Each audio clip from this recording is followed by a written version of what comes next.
اے وزیر فلاں کام بند کر دے تو بالکل مارا جائے گا، اے امام ایسا کام بند کر دے، اے مفسر ایسی بات نہیں کر، اے محدث ایسا کام نہیں کر۔ وہ جاتے تھے، یہ جہاد کرتے تھے، وہ جہاد کی وجہ سے غوث پاک ہوئے، وہ یہ کام کرنے کے لیے آئے تھے۔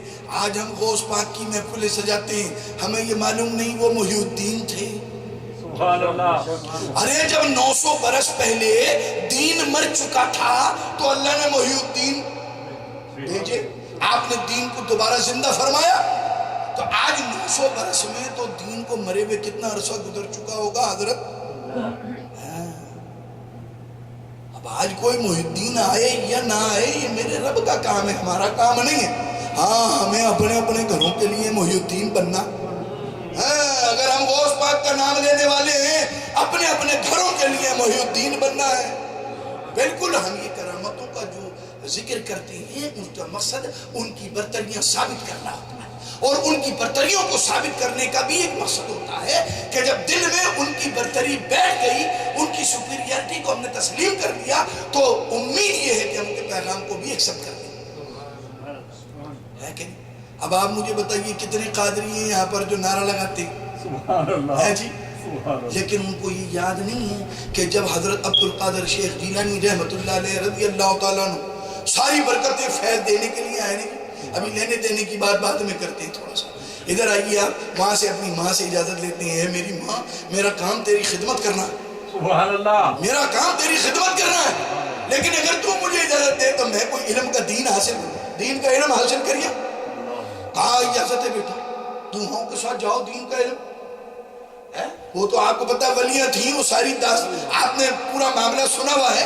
کہا بالکل جاؤ، بلکہ یہ میری طرف سے مجھے لے کے جاؤ، ہے جی۔ وہ 40 دینار تھے، درہم تھے، کیا اس زمانے میں چلتے تھے، وہ باندھ کے کمر میں باندھ دی اور لے کے نکل لیے۔ جب آپ نکل لیے راستے میں ڈاکوؤں نے جیسے معمول تھا ڈاکہ مار دیا، پکڑ لیا، سارے لوگوں کا مال چھین لیا، اور راہ مذاق پوچھا ہے بچے تیرے پاس بھی کچھ ہے؟ کہا ہاں۔ بڑا حیران ہوا، بھائی کیا ہے تیرے پاس؟ اتنا سا بچہ تیرے پاس کیا ہے؟ میرے پاس 40 دینار ہیں۔ اب تو اس کی جو ہے نا حالت خراب ہو گئی، یہ پورے قافلے میں 40 دینار نہیں ملے مجھے، اس اکیلے بچے کے پاس 40 دینار ہیں۔ اچھا بیٹا کہاں ہے؟ اتنا خوف زدہ ہاتھ لگا کے تلاشی نہیں لے رہا، پوچھتا ہے بیٹا کہاں ہے؟ کہا یہ رہے۔ کہا بہت بے وقوف ہو، تمہیں معلوم نہیں ہم لٹیرے ہیں؟ کہا معلوم ہے۔ کہا پھر کیوں چھپایا؟ ماں نے منع کیا تھا، ماں نے منع کیا تھا جھوٹ نہ بولنا، ہے جی۔ وہاں سے کوئی محدث بنا کے نہیں بھیجا، مفسر بنا کے نہیں بھیجا، وہ ماں تھی۔ کیا آج کل ایسی مائیں موجود ہیں جو 11ویں شریف ہر مہینے مناتی ہیں اور اپنے بچوں کو یہ کہتی ہیں؟ کیا ہماری بہنیں ایسی موجود ہیں کہ بیٹا عبدالقادر شیخ جیلانی رضی اللہ تعالیٰ عنہ ہمارے آپ کے رہنما جھوٹ نہیں بولتے تھے، آپ بیٹا جھوٹ نہیں بولنا؟ بھئی جب تو ہم ماننے والا کہیں گے نا، ورنہ یہ خالی پیلی ویڈیو کو کیا کرنا ہے، خالی میری تقریر سن کے کیا کرنا ہے؟ یہ تو وقت ضائع کرنے والی بات ہے، کیونکہ ہم کرامت حضرت کی اس لیے بیان کر رہے ہیں ہمیں پتہ چل جائے آپ کی بڑی شان تھی، سبحان اللہ، ہے جی، آپ کی بڑی شان ہے، آپ کی بڑی شان رہے گی، کیوں؟ انہی کے دامن سے وابستہ۔ وہ جو بتایا نا، ہاں جیسے چھوٹا بچہ ہوتا ہے نا، وہ اپنے باپ سے اور اپنے بڑوں سے پیار کے انداز میں ضد کرتا ہے، مجھ کو یہ چیز چاہیے، وہ جھگڑا نہیں کرتا، ہاں ایسے وہ پیار کے انداز میں رب سے کہیں گے اے میرے رب تیرا حکم سر آنکھوں کے اوپر ہے، ہم جنت میں ضرور جائیں گے، تیرا حکم ہے۔ ارے وہاں تو ایسے ایسے پیار کرنے والے ہوں گے جن کو خدا دوزخ کا حکم فرمائے گا اور وہ دوڑ رہے ہوں گے دوزخ کی طرف، لوگ پوچھیں گے انہیں کیا ہوا ہے، دوزخ کی طرف بھیجا ہے؟ وہ کہیں گے ہمیں اللہ سے پیار ہے، ہم نے وہاں زندگی میں ان کا کہنا نہیں مانا، لہذا ہے میرے رب آج تو نے کہا، آج ہم نے کہا تیرا کہنا مانا۔ پروردگار فرمائے گا واپس آ جاؤ، تم ادھر چلی جاؤ، ہے جی۔ رب کے ماننے والے، رب کے چاہنے والے، رب سے پیار کرنے والے کوئی دوزخ کے لیے جنت کے لیے تھوڑی پیار کرتے ہیں۔ یہ سارے واقعات آپ نے سنے، انہیں تو پروردگار عالم سے پیار ہوتا ہے، بلکہ یوں کہو پروردگار عالم کو ان سے پیار ہوتا ہے۔ تو میرے دوستو یہ جھوٹ بولنا، آپ نے دیکھا کہ اس نے حیرانی سے اس سچ کے اوپر کہا، کس نے کہا؟ کہا ماں نے کہا تھا جھوٹ نہ بولنا۔ وہ کہنے لگا تو اپنی ماں کی اتنی بات مانتا ہے، میں رب کی بات نہیں مانتا۔ تو ماں کی مان رہا ہے، میں رب کی نہیں مانتا، لہٰذا تیری ماں کی وجہ سے اور تیری وجہ سے آج رب کی ماننا، سب کا مال واپس کر دیا، اور وہیں کے وہیں جو ہے ولایت کے درجے پر بھی فائز ہو گئے اور توبہ استغفار بھی کر لی۔ ابھی حضور غوث پاک گھر سے علم حاصل کرنے نکلے ہیں تو سارے لوگوں کو لہن پہ لگا دیا ہے، ابھی تو معاملہ کہاں تک چلے گا وہ سب آپ کو معلوم۔ تو میرے دوستو ان باتوں کو غور کرنا ضروری ہے۔ آپ کو دولت سے کتنا پیار تھا، جب خبر آئی کہ اتنے کروڑ کا نقصان ہو گیا، آپ نے ایسے کیا، مراقبے میں اپنے دل کے عالم کا پتہ لگایا، کہا الحمدللہ، خادم واپس ہو گیا۔ بات سمجھ میں نہیں آئی، یہ کیا ہے بھائی؟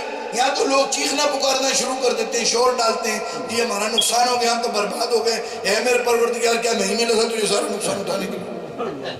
میں نے ایسی کون سی غلطی کر دی تھی، سارا نقصان میرا ہی ہو گیا؟ یہاں تو ایسے سے ناشکرے پڑے۔ خادم تھا، کہنے بھائی حضرت بزرگ ہیں، الحمدللہ کہا چلا گیا۔ تھوڑی دیر بعد واپس آیا، حضرت خبر غلط تھی، نقصان آپ کا نہیں ہوا، بچ گیا۔ پھر آپ نے دوبارہ توجہ فرمائی، پھر کہا الحمدللہ۔ اب خادم سے واپس نہیں کیا گیا۔ اے حضور غوث پاک رضی اللہ عنہ، پلیز آپ ہمیں اس کی وزڈم بتائیے، please tell us what is the wisdom behind it that you said when you heard the news of loss you said alhamdulillah, praise be to Lord. اور جب میں نے آ کے بتائی کہ no, it is not your loss, it is your gain, so then still you said alhamdulillah.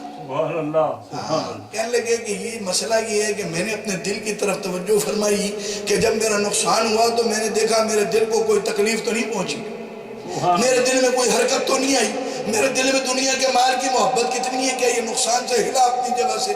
میں نے دیکھا کہ نہیں ہلا، تو میں نے کہا ساری تعریف اللہ کے لیے ہے، یہ اس دل کے لیے نہیں ہے، ساری تعریف اللہ کے لیے ہے کہ اس نے مجھے یہ توفیق عطا فرمائی، ایسا دل عطا فرمایا جو دنیا کے کروڑوں کے نقصان کے اوپر ہلتا نہیں ہے اپنی جگہ سے۔ اور بعد میں جب یہ پتہ چلا کہ یہ کروڑوں کا مجھے فائدہ ہوا تو پھر میں نے اپنے دل کی طرف توجہ فرمائی، میں نے دیکھا اس کے اوپر کوئی خوشی کے آثار تو تعلق نہیں پیدا نہیں ہوئے، تو میں نے دیکھا کہ نہیں ایسی کوئی بات نہیں ہے، تو میں نے پھر اللہ رب العزت کا شکر ادا فرمایا کہ اے میرے رب تو نے ایسا دل عطا فرمایا جو تیرے اور تیرے پیارے نبی صلی اللہ علیہ وسلم کی محبت ہے۔ تو میرے دوستو ہمیں یہ سبق حاصل کرنا چاہیے ضرور، لیکن جب ان بزرگوں سے نسبت قائم ایسے ہوتی ہے دوسرے کو پتہ چلنا چاہیے آپ کی سفارش کیسے ہو۔ دیکھیں نا جی یہ تو غلط بات ہے نا، چپ چاپ خاموشی سے کسی سفارش کرنے والے نے آپ کی سفارش کر دی اور آپ دوزخ سے نکالنا تو دور کی بات ہے جی، جائیں گے ہی نہیں، نکالنے کی ضرورت کیوں؟ جنہیں نکالنا ہی ہے انہیں بھیجنے کی کیا ضرورت ہے؟ جنہیں نکالنا ہی ہے انہیں بھیجنے کی کیا ضرورت ہے؟ ٹھیک ہے، پھر بھی صفائی ستھرائی کے لیے کچھ تو جانا ہی پڑے گا نا بھائی، صفائی یہ تو آپ سب جانتے ہیں ماشاءاللہ، کتنا بھی کم علم ہو مگر یہ جانتے ہیں کوئی گندی چیز جنت میں داخل نہیں ہوگی، کوئی گند جنت میں نہیں جائے گا، اس کا مطلب ہے جو جنت میں جائیں گے ان کی پہلے صفائی ہو جائے گی، ہے جی۔ اب پیچھے سے صاف کر کے لے جاؤ یار، وہاں ضرورت ہی نہیں پیش آئے صفائی کرنے کی، اس میں کیا پریشانی ہے؟ پیچھے سے سب کچھ صاف کر کے لے کے جاؤ، تن من دھن، اپنی روح کو، اپنے جسم کو، اپنے دل کو، دماغ کو یہیں سے صاف کر کے لے کے جاؤ، نہ قبر میں ضرورت پیش آئے نہ حشر میں ضرورت پیش آئے، ورنہ پھر وہاں صفائی کا انتظام بہت ہے، بالکل بے فکر، صفائی کا انتظام بہت۔ میرے دوستو ایک حضور صلی اللہ علیہ وسلم کی حدیث شریف پڑھنے میں گزری، اس میں یہ لکھا تھا میرے امتی قیامت کے دن جب اٹھیں گے، اللہ رب العزت روحوں کو جسموں کے ساتھ ملائے گا، قیامت میں ان کو اٹھائے گا تو میرے امتی پاک و صاف اٹھیں گے۔ میرا تو دم نکل گیا، میرا تو ڈر لگ گیا، پیٹ میں درد شروع ہو گیا کہ اس کا مطلب ہے اتنی پٹائی ہوگی کہ قیامت میں صاف بالکل اٹھیں گے، ہے جی۔ مجھے تو اتنا خیال ہے قبر میں 300-350 سالہ بھی باقی ہیں دوزخ، اس کے لیے وہ ٹی وی پہ بہت آتے ہیں کہ وہ قیامت آنے والی ہے، ہاں ان کے اوپر آنے والی ہے، مگر ابھی ویسے صحیح قیامت میں بزرگ فرماتے ہیں تھوڑا ٹائم باقی ہے، ابھی اتنی ٹائم تک ہماری پٹائی ہوگی تو لام والا ہم تو قیامت کے دن پھر صاف ستھرے ہی اٹھیں گے نا۔ تو مجھے تو بڑا ڈر لگا کہ بھائی 350 برس اکیلے پٹنا پڑے گا، چلو بھائیوں کے سامنے کو پٹائی وٹائی ہو رہی ہے، کوئی آ جائے بھائی نوید بھائی پیار کرنے والے ہیں، ہاتھ روک لیں کسی ظالم کا کہ بھائی ہمارا بھائی یہی ہے اس کے اوپر رحم کرو، مگر وہاں تو اکیلے ہونا ہے ہے جی اگر وہاں خدا نہ خواستہ صفائی ستھرائی کی ضرورت پیش آ گئی تو کوئی پوچھنے والا بھی نہیں ہے، اور آواز بھی باہر نہیں آئے گی، ساؤنڈ پروف بکسا ہے۔ آج کل تو بکسے میں بھی ایک اور بکسا بنا دیتے ہیں حضرت، ہے جی بکسے میں بھی ایک اور بکسا ڈال دیتے ہیں۔ تو آپ یہ سمجھ لیجیے میرے دوستو ادھر صفائی ہوگی۔ لیکن پھر جب میں نے بزرگوں سے پوچھا تو انہوں نے بتایا جی بات بالکل صحیح ہے، مگر اس میں ایک پہلو اور بھی ہے کہ کسی کی صفائی ہوگی اور کوئی اہل ایصال ثواب کے ذریعے بخشا جائے ہے جی، یعنی دو قسم کے، ضرور حضور کے فرمان کے مطابق صاف ستھرے اٹھیں گے، مگر کوئی بیچارہ پٹائی کی ہوا کہ نبی کا امتی کلمہ پڑھنے والا صاف ستھرا اٹھے گا، اور کسی کو پیچھے سے اتنا ایصال ثواب آئے گا کہ اس کی گناہ صاف ہو جائے گا۔ ابھی ہم نے کہا بھئی لو جی یہ تو اور خطرناک بات ہو گئی، یہ تو اور خطرناک بات ہو گئی ہے۔ یہ بات تو ہمیں سمجھ میں آنے والی تھی کہ اپنی صفائی کر کے یہاں سے لے کے جاؤ، لیکن خدا نہ خواستہ غلطی سے اگر اپنی صفائی کر کے نہیں گئے تو یہ دشمنوں نے تو ایصال ثواب کا راستہ ہی بند کر دیا۔ بھائی دشمنوں نے تو ایصال ثواب کا راستہ ہی بند کر دیا۔ یہ تھوڑی بہت امید تھی کہ اگر میں گیا خرچہ زیادہ ہو گیا منی آرڈر آتا رہے گا، وہ کہنے لگے جی یہ تو شرک ہے، بدعت ہے۔ وہ بچہ پہلے ہی بھاگ رہا تھا قرآن و حدیث سے، بچہ پہلے ہی بھاگ رہا تھا قرآن و حدیث سے، وہ کہہ دیے جی مردے کو کوئی فائدہ نہیں۔ تو میرے دوستو یہ زندوی کے دشمن نہیں ہیں، یہ مردوں کے بھی دشمن ہیں۔ اب اس سے بڑا ظالم کون ہوگا جو مردوں کا بھی دشمن ہے؟ ارے جو مردے کا دشمن ہے، آپ دیکھتے نہیں یہودی مرتا ہے مسلمان اس کے جنازے میں کھڑے ہوتے ہیں، جھگڑا ختم، جھگڑا ختم، مردے پر تو جھگڑا ختم ہو جاتا نہیں۔ ادھر یہودی ہے مسلمان کھڑے ہیں، مسلمان ہے یہودی، سارے پوری دنیا میں سب کھڑے ہو جاتے ہیں، کیونکہ جھگڑا ہی ختم۔ اب اس سے کیا جھگڑی، اس میں رہا ہی کیا ہے جو جھگڑا کرنا ہے ہے جی۔ لیکن آپ دیکھیں یہ مردوں کے بھی دشمن، یہ مردوں کو بھی نہیں چھوڑتے۔ تو جو مردوں کو نہیں چھوڑتا ہو میرے بھائی دو زندوں کو چھوڑ دے گا، تو اس کا مطلب ہے بچنا، پیچھے ایسے کام کر کے جانا ہے کہ جو اگر کوئی کمی بیشی پیش آئے تو منی آرڈر آتا ہے جی۔ تو ان کو یہ پریشانیاں لگی ہوئی ہیں یہاں پر ہمارے عقیدوں کو بگاڑنے کے لیے، پوری پوری فوج ہے حضرت، بڑی ٹرینڈ ہو کے آتے ہیں، ان کو انڈر گراؤنڈ بڑی پیسے ملتے ہیں، تو لہذا وہ ہم سے چھیننے آ رہے ہیں۔ تو جو چھیننے آ رہے ہیں اور جو دینے آ رہے ہیں تو ان کا جھگڑا چلے گا کہ نہیں چلے گا؟ وہ حضور غوث پاک دینے آئے ہیں، یہ چھیننے آ رہے ہیں۔ وہ ایمان دینے آئے ہیں، ہدایت پہ لگانے کے لیے آئے ہیں، علم دینے کے لیے آئے ہیں، یہ علم چھیننے کے لیے آئے ہیں، تو ان کا جھگڑا چلے گا کہ نہیں چلے گا؟ تو میرے دوستو ہمیں معلوم ہونا چاہیے کس کا دامن تھامنا ہے۔